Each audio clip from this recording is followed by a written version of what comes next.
Ay nako, rekta na po tayo dito kay Atty. Vic Rodriguez, no? Dito mo talaga makikita mga kababayan na kung talagang isang tao may malasakit at talaga sinasabi nila na pinagtatanggol nila tayo sa mga Chino, makikita mo sila doon sa isang parte na kung saan lahat ng bagay sinasabi papatungkol sa mangyayari kung ikaw ay lalaban sa Chino o hindi. No? Yan ang tunay na ipagtatanggol ng Pilipino. Anong ibig kong sabihin? Halimbawa, sinasabi ng mga ibang senador, no? Yung mga ibang senador na mahal namin Pilipino, ipagtatanggol namin kayo sa China. No, pero hindi nyo alam kung saan bagay kayo pagtatanggol. Saan bagay?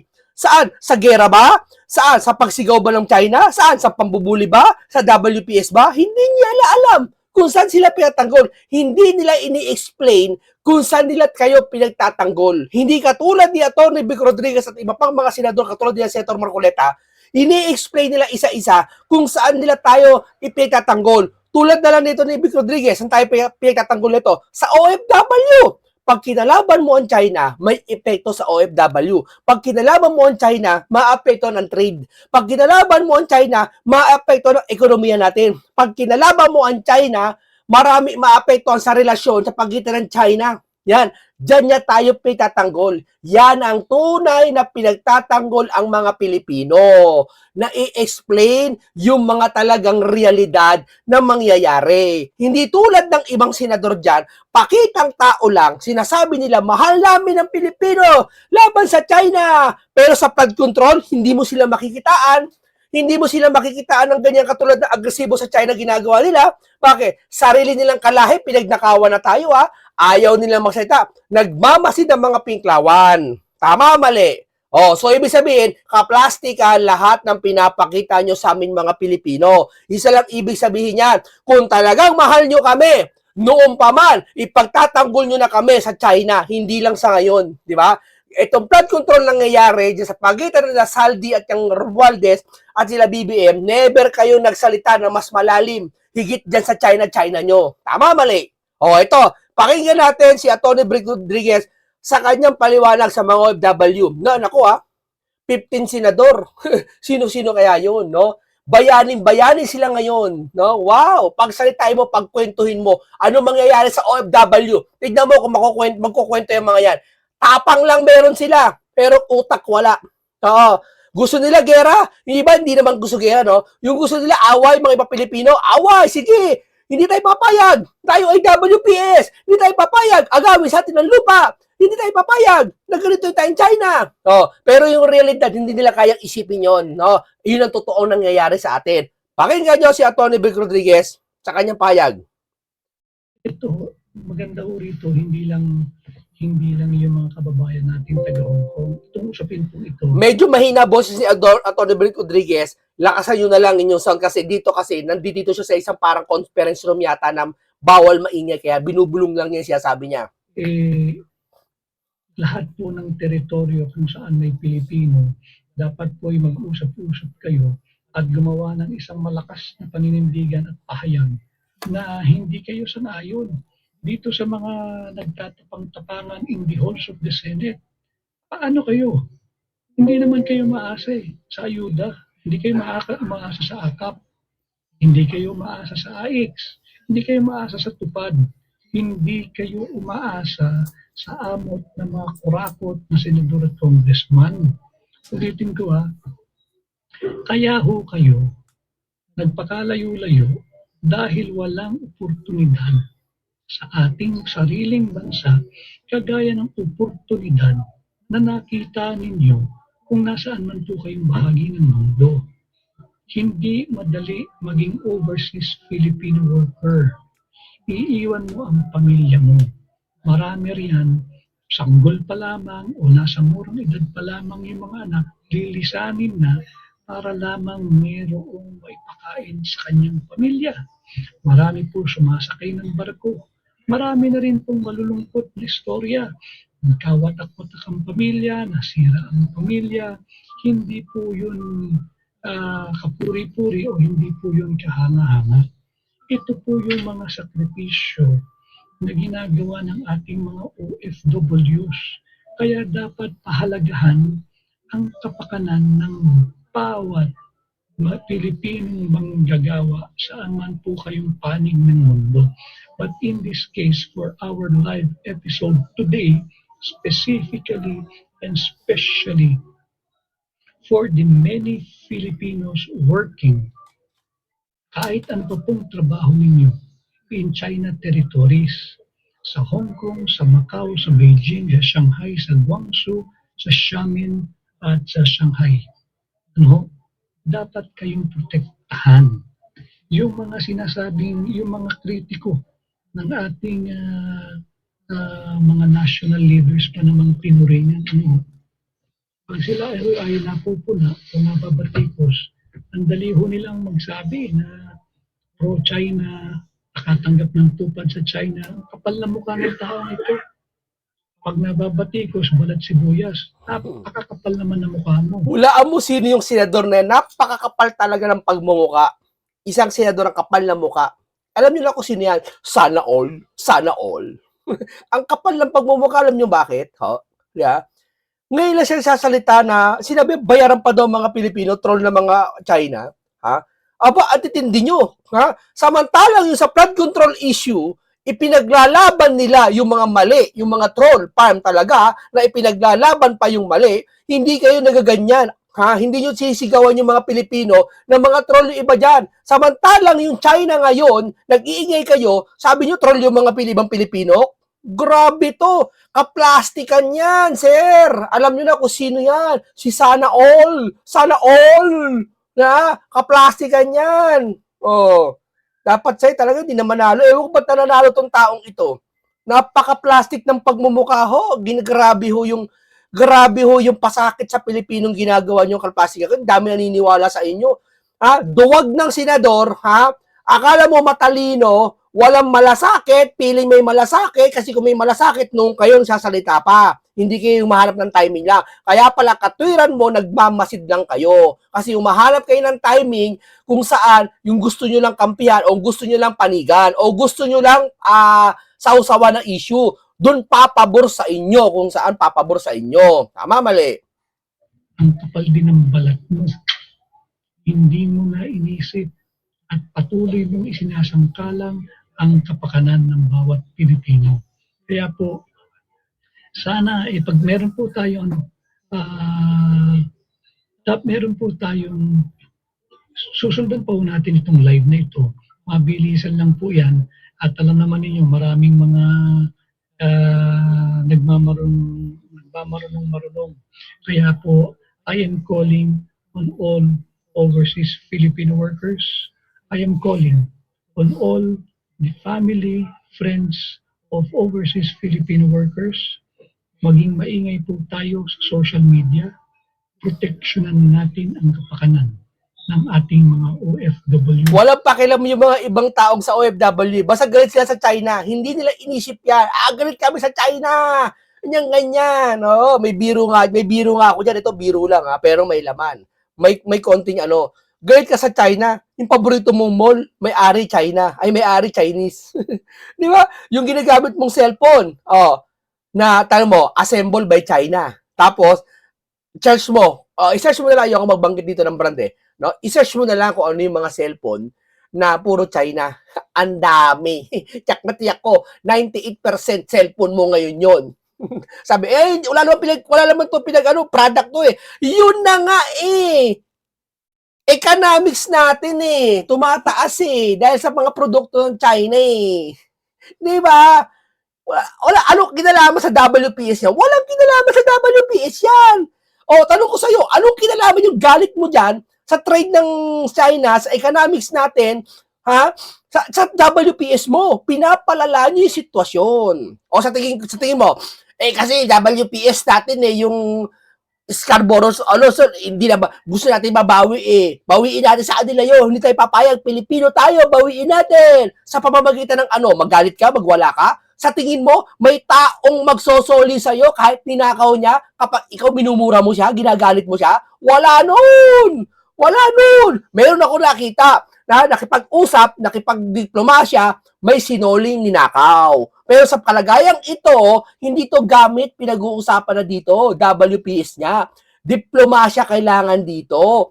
Wala tayong magagawa, tanggapin natin, kain pride tayo. Kung di natin kaya, sa digmaan ng China, magagawa natin. Ha?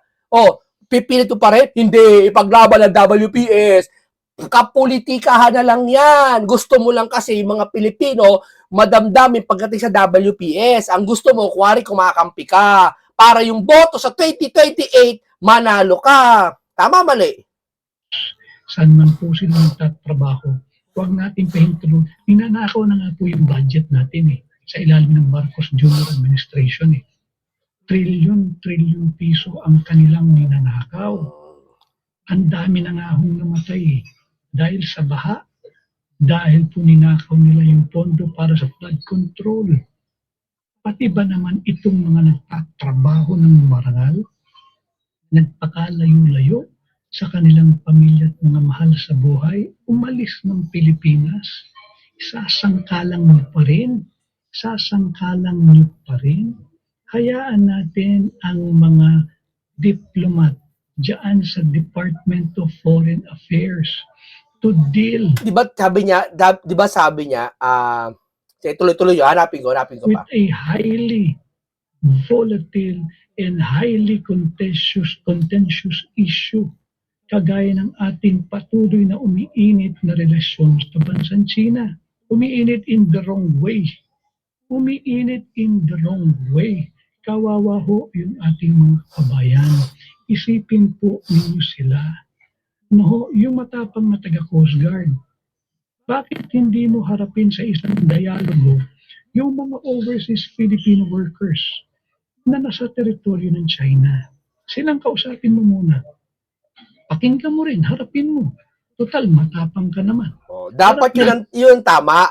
Ang unang haharapin mo dito yung mga OFW. Ba nagpapakita ka ng picture ng presidente ng China na karikature, magagayad ang China sa iyo niyan.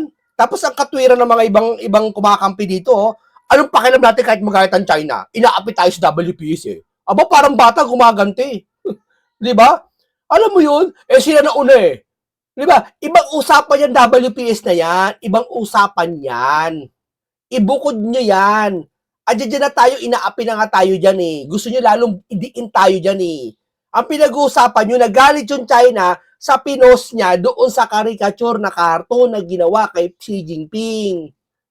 Doon ka mag-focus. Doon nagalit, tapos itatalon mo sa WPS. Kaya mo siguro katira niya, kaya doon niya nagawa yun. Dahil nagayat siya ando na nga tayo correct. Gets namin yung damdamin mo. Kampi ako sa'yo dyan. Pag WPS ang pag-uusapan, kakampi ako sa'yo, sir. Walang problema dyan. Pero huwag kang tumakbo dyan. Ang ayusin mo, yung pinost mo ng litrato ni Xi Jinping na pambabastos, hindi kita kakampiyan dyan. Kampi ako sa'yo sa WPS. Paglalaban ko, kasama kita, nasa likod mo kami mga Pilipino, sir. Pero pag usapan na pambabastos sa China, sa maling paraan, hindi kami sasama sa'yo. Patandaan mo. Pero kung hindi kami sumama sa'yo, hindi ibig sabihin, pro-China na kami. Marunong lang kami sa katwiran at alam namin kung ano tama't mali. Hindi namin kasi hahayaan yung kasinungalingan ng China, susuklian namin ng kasamaan. Tama, mali? Yung mga overseas Philippine workers sa teritoryo ng China and explain to them. Marami sila. At sa kanilang pamilya, ano ang alternatibo mo? Ano ang alternatibo mo? At nung isang senador na nagbigay ng privilege speech, anong alternatibo nyo pag pinauwi yung ating mga kababayan? Wala siya maisip. Sabi ko nga dyan daldal na silang daldal yung ibang senador dyan. Daldal na ng daldal. O ganito, ginaganito tayo ng China. Pagtanggol natin mga Pilipino. Pero wala siyang nilatag na solusyon. Yung iba, wala pa rin hanggang ngayon nilalatag na solusyon. Ano nga gagawin namin sa problemang ito matapos yung gano'n ng China? Ano? Makikipaglabanan ba tayo? Masabi nyo na matapang kayo sa harap namin mga Pilipino, anong latag mong solusyon? Wala silang mailatag na solusyon. Gusto nila away lang. So, ibig sabihin, publicity lang. Gusto nila, magpapasikat lang siya sa Pilipino. Walang pinagkaiba niya sa kanto. Inaway mo yung kalaban mo. Ano? Matapang ako. Anong pinaglalaban mo? Tapos, ano gagawin mo? Ang gagawin nun, yung nag-aamok, may nag-aamok, inaaway tayo mga. Nasa Boracay ka, no? may isang tao nag-aamok, dayuhan. Pinalagan mo, ako rin, matapang ako, huwag ka magwala dito, kakampi ako mga Pilipino. O and then, ano nangyari? Papasikat ka, pinalagan ka, kasi may puwapalag, may nagagalit, papalagan mo rin. Ha? Anong ginawa ng isang matalinong Pilipino? Sir, ano ba problema? Ano ba problema? Ayusin natin to. Ayusin natin to. Oh, kumalma. Oh, tapos yung nagpakalma, yung pa yung ayaw nila. Alam mo sino yun? Si Senator Rodante Marcoleta at si Senator Robin Padilla. Pinapakalma yung China. Para lang sa ekonomiya, hindi para sa WPS. Yan ang mga mali kasi pang-unawa.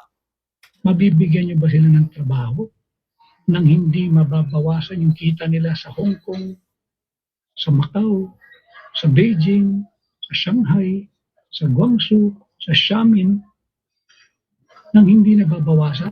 Tutumbasan ba ninyo? Kung hindi ninyo kayang tumbasan, huwag nang pangakuan, panay pangako kayo eh. Huwag na. Huwag na rin ho kayo maniwala sa mga pangako niyan. Di ba? Kung hindi ninyo kayang Ito, Chinese official giniit na handa silang isarado ang Chinese embassy sa Pilipinas. Aba, malaking epekto nito. Paano pa nagka-problema? Sino natawagan? Ganyan ba? Maasikaso nyo to? Di ba? Ayan o. O sige, pride pa more. Tapang pa more. Dali ng tapang sa katawan, huwag sa utak. Kasi ang tunay na matapang at matalino, dinadaan sa utak. Di ba? Sa diplomasya. O sige, ito pa. O. Di ba, mga kaibigan? Hindi nag-iisip eh. din at bigyan sila ng kahalintulad na trabaho at meron kahalintulad na kita, walang bawas ni piso kagaya ng kinikita nila sa ngayon. Sige, tuloy niyo ginagawa niyo. Pauwiin niyo sila. Pauwiin niyo sila. Bigyan niyo lahat ng benepisyo. Pero kung hindi ninyo kayang bigyan ng trabaho yung ating mga kababayan, manahimik muna kayo. Mag-isip kayo ng Correct. isang bagay na makatutulong sa ating bansa.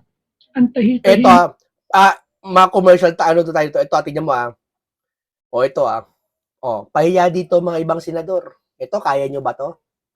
Kaya nyo to? Ano niya ito? O, hindi, may mali si Robin, may mali din si Tarela. Pero tignan mo, nagkapatawaran. Sa tingin mo, yung may mga hanga kay Robin, hanga kay Tarela, aaway nyo ba ang isa't isa? Kapatawaran na, hindi kayang gawin to. Ito yung ito, sabi ko siya, maganda ba to? Hindi, nagkapatawaran sila. Pag sinabi mong hindi, aba, may diferensya ka. Talagang ayaw mo ng kapayapaan. Pilipinong ayaw ng kapayapaan. Yan ayaw ng pag-uusap, ayaw ng kapayapaan, gusto kaguluhan. Gusto pang satanas. Kapayapaan ano to, dulit nito. Yan ang sinasabi ko sa iyo, gusto ni Robin kapayapaan. Yan din ang ginagawa ni Robin at ni Senator Marcoleta sa China. Hanggat maaari maging ganyan para magkaroon ng kaunawaan. Walang pagtatalo. Di ba? Mahirap ba gawin yan? Mahirap gawin yan sa iba. Hindi kaya ng iba yan. Tandaan nyo yan. Hindi kaya damdamin ng iba yan.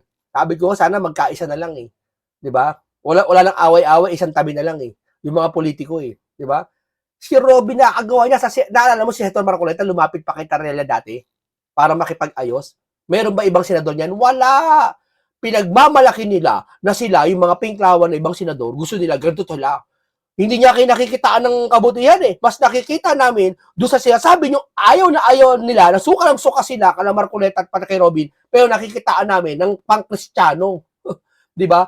Pang-Kristiyano. Ayan pang-Kristiyano yan. Ito pang-Muslim yan. Pang-ugaling Muslim yan. Ayan mahalin mo ang kaaway mo. Mahalin mo, makipag-ayos ka. Makipagkasundo ka doon sa kaalitan mo. Di ba? Kayo, wala kayong nakitaang ganyan. Di ba? Kasi yung puso nyo siguro, hindi Kristiyano, pahawak-hawak para Santo Niño. Sabi ni Guanzon sampaling ka sana mukha ng Santo Niño na hawak mo. Di ba? nga nung siraulong ito itong senador na ito, diyan sa investigation, sa maanumalyang flood control program at yung flood control budget, o yung pakikialaman mo, yung mga nagtatrabaho ng marangal, yung mga overseas Filipino workers, mahiya ka naman. Mahiya ka naman. Mahiya ka naman. Tapos pagka nababatikos ka, ang default mo nabayaran ng China, Sa kapal na mukha mo yan, nagiging sensitive ka. Ngayon onion skin ka. Sa kapal ng balat at mukha mo. Pero again, ulitin ko, I'm taking up this fight on behalf and for the overseas. Ang kapal ng mukha ng senador na yun, alam niyo na kung sino yun. Ang kapal ng mukha nun. Ilagay niyo nga kung sino yun. Kasi sabi ko, yung makapal ng mukha lang sasabi, mga troll daw tayo mga Pilipino, ibang Pilipino, pinibibintangan troll ng China, bayaran daw ng China. Alagay nyo nga, kapal ng pagmumukha Sa flood control, tahimik at tahimik siya, hindi siya maringgan ng kung ano-anong bagay sa bunganga niya. Ha? Pero sa pinaglalaban ko, pinaglalaban natin ang soberenya ng ating bansa sa ibang kalahi. Pero si Tatay Digong, tahimik sila nung dinala sa ibang bansa. Sabi mo, ibang kaso naman yon. Anong ibang kaso? Kapag pinaglalaban mo ang soberenya ng Pilipinas, mamatama o mali, tandaan mo, ipaglalaban mo ang soberenya natin na walang kaplastikan. Kay Digong, ba't di mo pinaglaban? Kaplastikan kasi yung sinasabi mo ngayon at soberenya ng Pilipinas, pinaglalaban nyo. Walang ganon. Ang tunay na naglalaban sa soberenya ng Pilipinas, yung nakikipagdiplomasya sa isang bansa, yun nakikipaglaban. Hindi niya binibenta sa sariling bansa. Hindi sila makapili. Mga vlogger lang nagsasabi yung vlogger sa Canada. Yung vlogger sa Canada, wala sa katwiran yun. Tandaan nyo. Malayo sa katwiran yun. Napasisigurado ko sa inyo. Dahil kung malapit sa katwiran yun, iniisipin niya yung mga kapakanan, lalo-lalo ng unang-una yung mga OFW. Alam niya OFW ata siya o naggaling siya doon. Filipino workers. Just now, when kakaupo ko lang ho dito wala hong biro, ang dami nang lumapit sa akin and they're concerned. At nag-aalala, imaginein mo, dagdag anxiety. Yung mga reckless, irresponsible na statement at pahayag na binibigay ng ating mga national leader. Again, yung maingay na taga-Coast Guard, silipin po ninyo. Ang dami magagaling na abogado sa ating bansa. Marami rin pong mga abogado at ako kung kakausapin ko yung Coast Guard na yun, tatanungin ko lang sir, ganito lang sa WPS magkasundo tayong dalawa, walang problema. Pero tatanungin kita, yung bang ginawa mong pag-post kay Xi Jinping, hindi na si Xi Jinping, wala kasi sabi si Xi Jinping yun yung mukha ni Xi Jinping na lang. Sa tingin mo, tama o mali? Papasagutin ko lang ng tama o mali, ayoko na aalis na ako Gusto marinig ng Pilipino, tama, mali. Pag sinabi niyang tama yung ginawa niyo, okay, cut na. Pilipino na manguhusga sa'yo. Tapos ang usapan. Ganun lang ako. student. Hindi na wala na masyadong paligoy-ligoy. Kasi ang taong alam mong mali yung ginawa, pero sa paningin niya, tama siya. Kailanman hindi ka mananalo sa kanya ng katwiran. Sapagkat ang katwiran niya baluktot. Tandaan niyo yan. Na nanonood po sa atin, silipin ninyo yung Article 118 ng Revised Penal Code. Yung inciting to war or giving motives. Grabe, may inciting to war pala. Tingnan po ninyo. Inciting to war na po yan Hindi po tayo mananalo. Hindi po kinakailangan magpaputok ng China ng isang bala, ng isang armas, ng isang kung anong malakas na bomba. Hindi para tayo'y matalo. Economic war lang ang gagawin nila. Tiklop tayo. Pitin ko China ang number one source of our imported products. Magbanggit ka kung ano yung import natin, galing China yun. Tissue paper, pati yata toothpick, imported na Sumilip kayo sa Divisoria. Pagpunta kayo ng Green Hills, hindi ba't panay made in China yan? Ang tatamaan pag nagkaroon ng economic war. Oo nga, yun nga yun. Wala silang kamali-mali Yung paboritong cellphone nila dyan, 98% hawak nila ngayon, China. Search mo, ChatGPT. What is search mo na lang.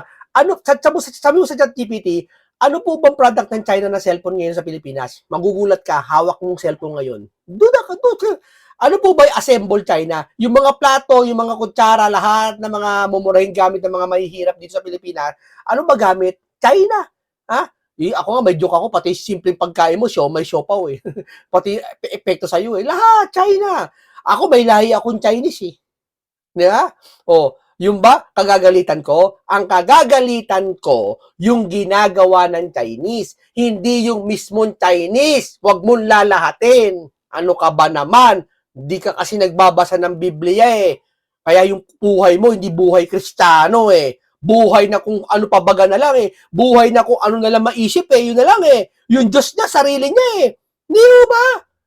Oh, dito lang yan sa programang yan, matututo ka. Pagagalitan na kita, matututo ka pa. Di ba? Hindi to ordinaryong vlogger-vloggeran lang. Pag nag-impose ng economic sanction ang bansang China, ang tatamaan po hindi yung mga senador, mayayaman po iyan eh.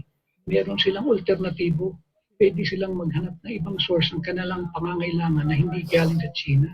Ang tatamaan po tayo, yung mga ordinaryong Pilipino, lalo na yung mahihirap na Pilipino. Pati yung middle class. Wala na nga pong middle class, nanganganib na maubos ang middle class eh. Bakit? Bagsak po yung ating ekonomiya. So dapat po, gumawa tayo ng isang kolektibong pahayag na labanan natin itong troll ng sabi ho niya, pinasisimple ho nila eh. Ang choice ho kasi para dun sa mga kababayan natin. Ito pong mga manipulative na politikong kagaya nito, ang choice lang pong ginagawa nila, they're simplifying it. Either you are pro-US or you are pro-China. Hindi ho ganun. Pro-US, di sila pro-US. Ano binigay ng US? Ulitin ko ha, 19% na taripa sa lahat ng produktong Pilipino na papasok ng US. Samantalang ang produktong US, pag pumasok po sa Pilipinas, zero tariff, wala pong buwis. Iyan ang binigay ng US. But again, ang dami-dami rin mo nating mga kababayan. Ako, ang dami kong kamag-anak. Mga kapatid ko, ang dami nasa United States. I do not want to antagonize the United States as well. Isipin po muna natin, paano tayo sumigla bilang bansa? Paano natin pasiglahin yung ating ekonomiya? Oo nga. Paano Ito isipin nyo, mga senador kayo, na paano tayo sisigla? Paano rataas ang ekonomiya natin? Hindi yung magyayabang kayo, okay, sige, takwin na mga China. Yung yabang ng mga to, hindi yan ang wais. Hindi yan wais na leader. Ang tawag yan, kapusukan, ha? Kaenging-inga na leader ang tawag yan. Sasagutin mo ako, bakit muntik ka lamang? Ganun-ganun na lang yung WPS, ha? Ibang usapan yun. Ibang usapan yun. Ang usapan dito, yung nagagalit ang China sa atin dahil sa ginawa ng isa nating mga kabab na Pilipino na nag-post nung kay Xi Jinping ng lilarawan, doon siya nagalit. O tanong, yung bang Coast Guard na yon na nag-post kay Xi Jinping, hindi ko mahal, ibig ko pa yatanggol? Hindi. Pagtatanggol ko sa mga Chinese yun kasi Pilipino kapwa ko yun. Pero yung ginawa niyang kasalanan, hindi ko pa yatatanggol. Kasi mali yun. Ganun po tayo dapat katwiran natin, ha?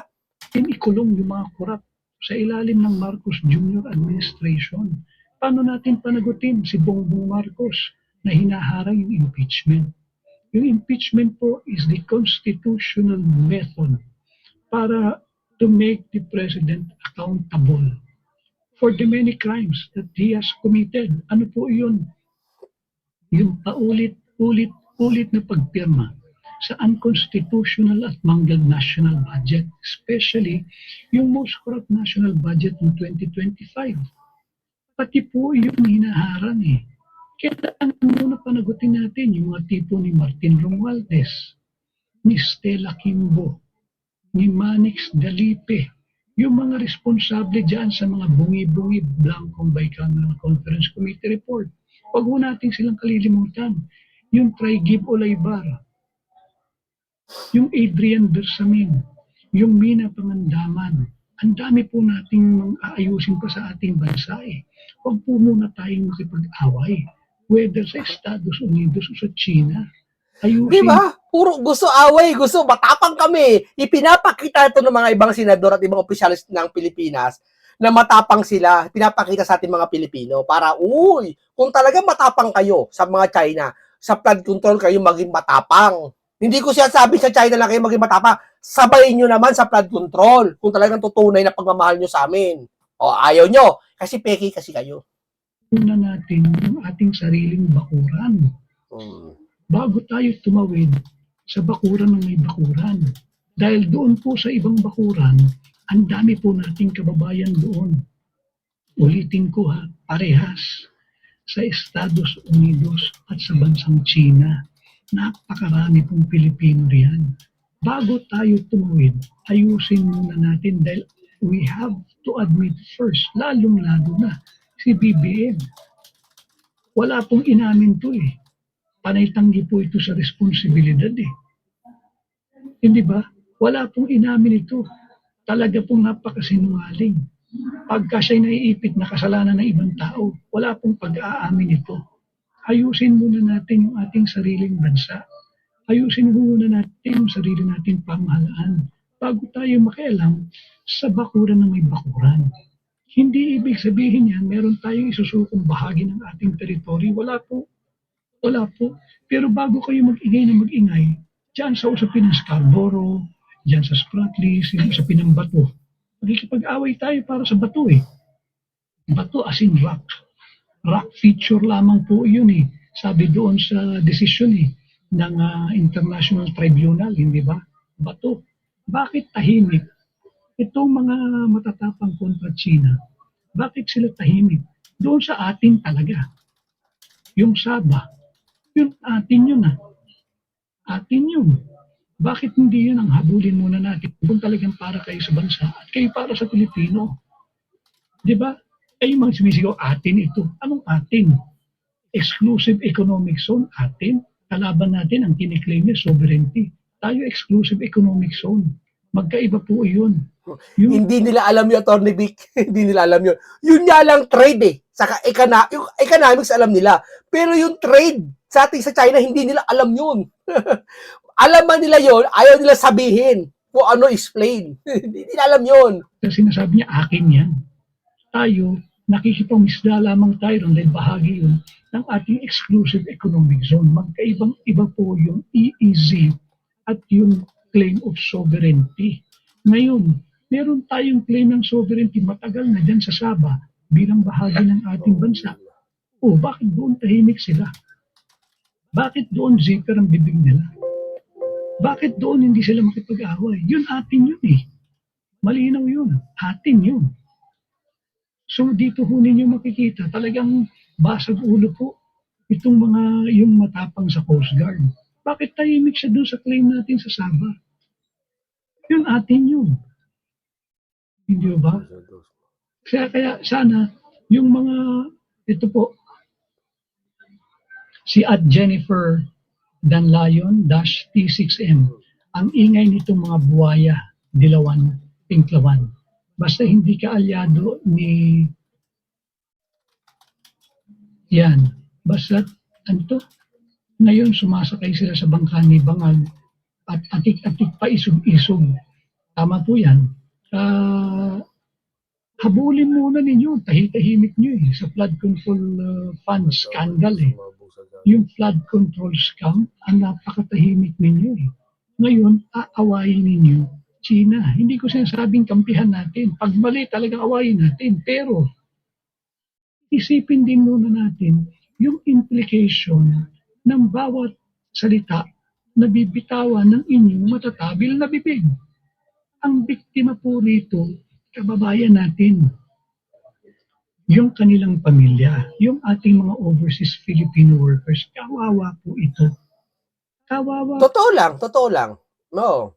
Ako may kakilala ako na OFW ngayon sa Hong Kong. Nagagalit ngayon doon sa senador na akala mo ganun-ganun lang pumirma. Pakiramdam ka ng senador, hero sila dahil tumutol sila doon sa ng China. Yung kakilala ko, galit na galit sa 15 senador. Oo, sumabog sa galit na yung ibang pamilya, ibang grupo nila, nagalit sa 15 senador. Pero natuwa sila kay Senator Marcoleta kasi niya, diplomasya ang kailangan nila, hindi pakikipag-away. Oh, nasa Hong Kong yun, nakakilala ko. Yung mga kasama niyang 8 sila dun sa apartment na titira, nagagalit ngayon sa mga senador. Oh, nabalita ko lang yan Hindi ko lang kung ibang OFW galit. Pero base kay Atty. Vic Rodriguez, dapat talaga OFW, unahin natin. Sabi niyo, mahal yung OFW eh. Di ba? Yung mga ibang senador dyan mahal namin no OFW. Pero ito, naisip niyo ba? Pakiramdam niyo walang OFW sa China? Ha? Hindi nyo mahal ang Pilipino. Huwag kayo magsisinungaling. Huling-huli namin kayo sa mga akto nyo. Ito. Di ba, hindi pwedeng banay lang kayo daldal. Di ba? Banay lang kayo daldal. Bakit? alam ho ninyo, positioning na nila ito for 2028.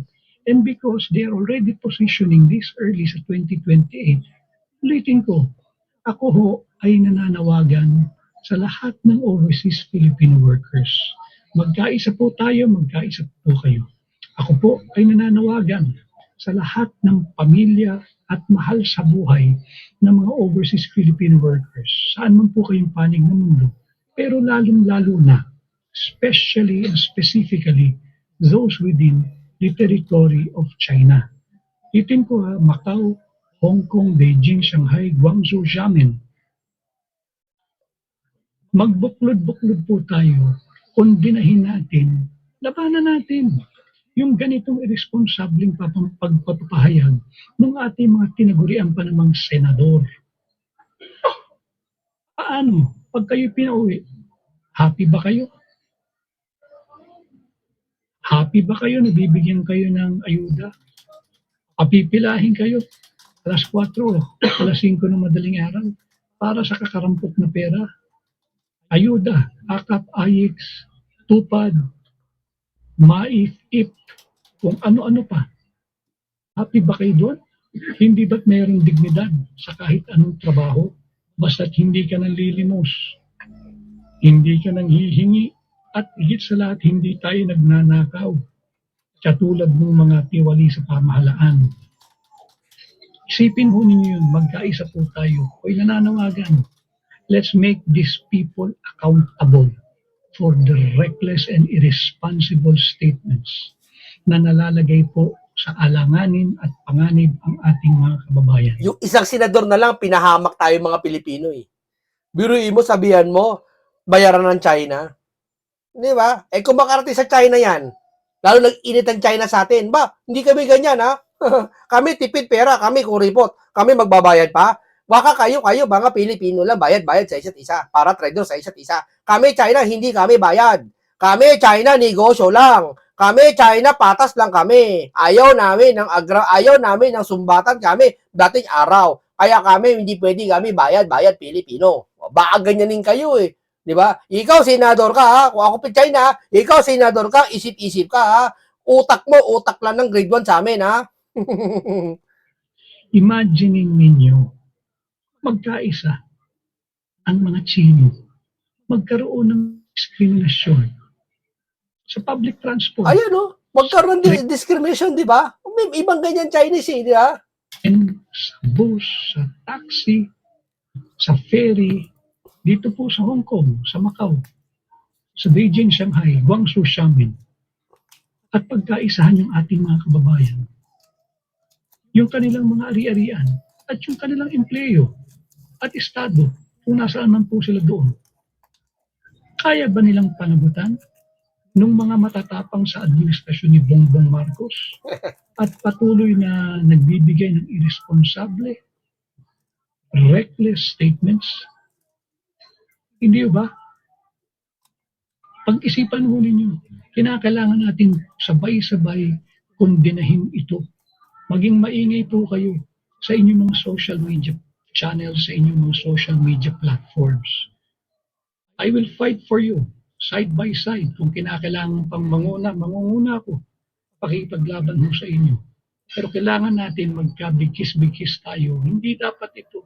Kawawa po kayo. Kawawa po ang ating bansa dahil kayo ang isa sa prime driver of our economy.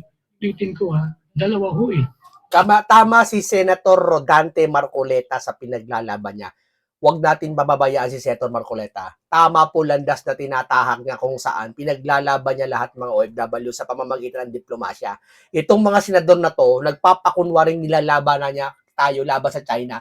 Hindi po. Kung talaga nilalabanan nila tayo laban sa China, pitatanggol nila tayo, matagal na nilang ginagawa ito sa atin. Ngayon lang sila kasi magto 2028 na doble kayod sila. Oo. Kaya plastic na mga yan. Si Senator Marcoleta, pinaglalaban tayong tunay sa mga OFW. Kaya, checkmate sila eh. Checkmate sila kay Senator Rodante Marcoleta. Oo.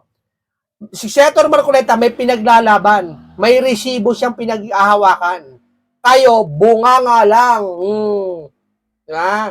Yung tumutulak sa ating ekonomiya ngayon, na kahit lagpak na yung foreign direct investment, medyo lumalaban pa ho kahit naghihingal ang ating ekonomiya. Ano po yan? Yung BPO industry at yung remittance ng overseas Filipino workers. Now, meron pong pag-aaral na-diskurso ko na rin po rito yan. Pababa na po kasi yung BPO industry. And give it 3-5 years, bababa na po yung naiko-contribute niyan sa ating ekonomiya. Bakit? Meron na po kasing AI, yung artificial intelligence, and they're poised to take over the jobs of those who are in BPO. Ngayon, pagka bumagal na po yung daloy ng kita coming from BPO, isa na lang ho ang magiging mover of our economy. Sino po yan? Kayo, yung remittance ng mga overseas Philippine workers. Until and unless makahabol po muli ang ating turismo. Pero hanggat pagsablay ang ating kalihim ng turismo, hindi po tayo makakahabol. Misplaced po yung priority ng ating Department of Tourism. Mali-mali po yung kanilang branding. Gagawa lang ng branding, nangungopya pa at kinokopya pa yung mga iba't ibang tanawin sa iba't ibang bansa pinalalabas sa Pilipinas mo matatagpuan. Talagang nakaka-turn off sa mga investors at mga turista. Imaginin mo, pinopromote mo yung bansa mo na may ganitong lugar. Sa ibang bansa pala yun. Di ba? So pagka hindi ho makahabol, Talagang dapat matalino kausap mo katulad ni Atty. Vic Rodriguez, no? Matalino, no? Pag talagang iba ang isip lang sarili nila, di ba? Sana all. Sana all.